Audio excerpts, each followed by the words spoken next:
வெளிப்படுத்தல் 17ஆம் அதிகாரம் 14ஆம் வசனம் இப்படிதான் சொல்லுது. ஆட்டுக்குட்டியானவருடனே யுத்தம் பண்ணுவார்கள். ஆட்டுக்குட்டியானவர் கர்த்தராதி கர்த்தர் ராஜாதி ராஜமா இருந்தபடினால் அவர்கள் ஜெயிப்பார்கள். ஏன்னா நம்ம கர்த்தரா இயேசு கிறிஸ்து கர்த்தாதி கர்த்தர் ராஜாதி ராஜா, அவர் தான் அந்த யுத்தத்தில் ஜெயிப்பார்னு எல்லா காரணம் நம்மளுக்கு தெரியும். ஆனால் அவர்களோடு கூட இருந்தவர்கள் யார்?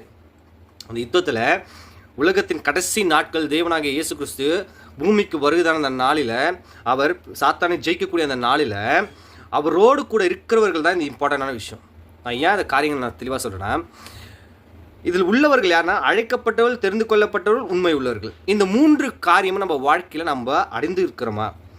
இந்த 3 காரியங்களும் நம்ம வாழ்க்கையில் நம்மளுக்கு இருக்கான்னு பண்ணோம், நம்ம ஆலோசனை பண்ணி பார்க்கணும். ஏன்னா தேவன் வருகிற நாளிலே அவரோடு கூட இருக்கிறவர்கள் யார் என்று பார்த்தால் அழைக்கப்பட்டவர்களும் தெரிந்து கொள்ளப்பட்டவர்களும் உண்மை உள்ளவர்களும். நம்ம தேவனுக்கென்று அழைக்கப்பட்டிருக்கிறோமா என்று நம்ம என்ன பண்ணோம், ஆராய்ந்து பார்க்க வேண்டும். ஏன்னா தேவனால் அழைக்கப்பட்டவர்கள், தேவனால் தெரிந்து கொள்ளப்பட்டவர்கள், இவர்களுக்கு 2 பேர் மாத்திரம்தான் என்ன பண்ணணும், தன் வாழ்க்கையில உண்மை உள்ளவர்களாக இருக்க முடியும். ஏன்னா தேவனால் அழைக்கப்பட்டு, தேவனால் வழிநடத்தப்பட்டு, தேவனால் அங்கீகரிக்கப்பட்டு, தேவன் தன் மகன் என்று அவரை வைத்து கொண்டால் மாத்திரம்தான் நம்ம என்ன பண்ணுறோம், உண்மை உள்ளவர்களாய் நம்ம அவரோட சந்நிதியில் நம்ம இருப்போம்.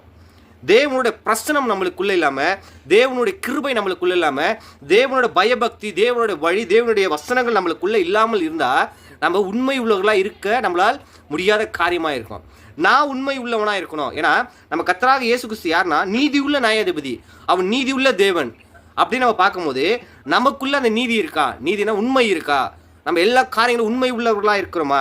ஏன்னா மத்திய 22:14 அழகாக சொல்லுது, அந்தபடி அழைக்கப்பட்டவர்கள் அநேகர், தெரிந்து கொள்ளப்பட்டவர்கள் சிலர் என்றார். அப்போது அழைப்புன்றது எல்லார் வாழ்க்கையிலும் தேவன் என்ன பண்ணுவார், ஏதோ ஒரு காரியத்துக்காக நம்ம அழைத்து கொள்வார்.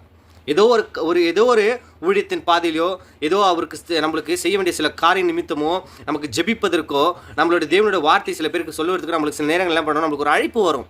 அது ஊழியத்தின் பாதையிலாக இருக்கலாம், தேவனை பற்றி சொல்லக்கூடிய நேரமாக இருக்கலாம், பாட்டு பாடுறதுக்கு ஒரு அழைப்பாக இருக்கலாம், வேத வசனங்களை தெரிந்து கொள்ள ஒரு அழைப்பாக, ஏதோ ஒரு அழைப்பு நம்மளுக்கு வரும்போது என்ன பண்ணோம், நம்ம அந்த அழைப்பு நம்ம என்ன பண்ணோம், பிடித்து கொள்வர்களாக இருக்கணும். அந்த வெளிப்படுத்தல் 17ஆம் அதிகாரம் 14ஆம் வசனம் இப்படிதான் சொல்லுது. ஆட்டுக்குட்டியானவருடனே யுத்தம் பண்ணுவார்கள். ஆட்டுக்குட்டியானவர் கர்த்தராதி கர்த்தர் ராஜாதி ராஜமா இருந்தபடினால் அவர்கள் ஜெயிப்பார்கள். ஏன்னா நம்ம கர்த்தரா இயேசு கிறிஸ்து கர்த்தாதி கர்த்தர் ராஜாதி ராஜா, அவர் தான் அந்த யுத்தத்தில் ஜெயிப்பார்னு எல்லா காரணம் நம்மளுக்கு தெரியும். ஆனால் அவர்களோடு கூட இருந்தவர்கள் யார்? அந்த யுத்தத்தில் உலகத்தின் கடைசி நாட்கள் தேவனாகிய இயேசு கிறிஸ்து பூமிக்கு வருகிறதான அந்த நாளில், அவர் சாத்தானை ஜெயிக்கக்கூடிய அந்த நாளில் அவரோடு கூட இருக்கிறவர்கள் தான் இந்த இம்பார்ட்டண்டான விஷயம். நான் ஏன் அந்த காரியங்கள் நான் தெளிவாக சொல்கிறேன்னா, இதில் உள்ளவர்கள் யாருன்னா அழைக்கப்பட்டவர்கள், தெரிந்து கொள்ளப்பட்டவர்கள், உண்மை உள்ளவர்கள். இந்த 3 காரியமும் நம்ம வாழ்க்கையில் நம்ம அடைந்து இருக்கிறோமா?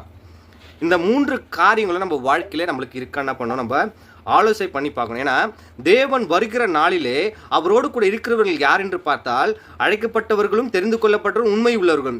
நம்ம தேவனுக்கென்று அழைக்கப்பட்டிருக்கிறோமா என்று நம்ம என்ன பண்ணோம், ஆராய்ந்து பார்க்க வேண்டும். ஏன்னா தேவனால் அழைக்கப்பட்டவர்கள், தேவனால் தெரிந்து கொள்ளப்பட்டவர்கள், இவர்களுக்கு 2 பேர் மாத்திரம்தான் என்ன பண்ணணும், தன் வாழ்க்கையில உண்மை உள்ளவர்களாக இருக்க முடியும். ஏன்னா தேவனால் அழைக்கப்பட்டு, தேவனால் வழிநடத்தப்பட்டு, தேவனால் அங்கீகரிக்கப்பட்டு, தேவன் தன் மகன் என்று அவரை வைத்து கொண்டால் மாத்திரம்தான் நம்ம என்ன பண்ணுறோம், உண்மை உள்ளவர்களாய் நம்ம அவரோட சந்நிதியில் நம்ம இருப்போம். தேவனுடைய பிரசனம் நம்மளுக்குள்ளே இல்லாமல், தேவனுடைய கிருபை நம்மளுக்குள்ளே இல்லாமல், தேவனோட பயபக்தி, தேவனுடைய வழி, தேவனுடைய வசனங்கள் நம்மளுக்குள்ளே இல்லாமல் இருந்தால் நம்ம உண்மை உள்ளவர்களாக இருக்க நம்மளால் முடியாத காரியமாக இருக்கும். நான் உண்மை உள்ளவனாக இருக்கணும். ஏன்னா நம்ம கர்த்தராகிய இயேசு கிறிஸ்து யாருன்னா நீதி உள்ள நியாயாதிபதி, அவன் நீதி உள்ள தேவன். அப்படின்னு நம்ம பார்க்கும்போது நமக்குள்ள அந்த நீதி இருக்கா? நீதினா உண்மை இருக்கா? நம்ம எல்லா காரியங்களும் உண்மை உள்ளவர்களாக இருக்கிறோமா? ஏன்னா மத்திய 22:14 அழகாக சொல்லுது, அந்தபடி அழைக்கப்பட்டவர்கள் அநேகர், தெரிந்து கொள்ளப்பட்டவர்கள் சிலர் என்றார். அப்போது அழைப்புன்றது எல்லார் வாழ்க்கையிலும் தேவன் என்ன பண்ணுவார், ஏதோ ஒரு காரியத்துக்காக நம்ம அழைத்து கொள்வார். ஏதோ ஒரு ஊழியத்தின் பாதையிலையோ, ஏதோ அவருக்கு நம்மளுக்கு செய்ய வேண்டிய சில காரிய நிமித்தமோ, நமக்கு ஜெபிப்பதற்கோ, நம்மளோட தேவனோட வார்த்தை சில பேருக்கு சொல்லுவதற்கு நம்மளுக்கு சில நேரங்கள் என்ன பண்ணணும், நம்மளுக்கு ஒரு அழைப்பு வரும்.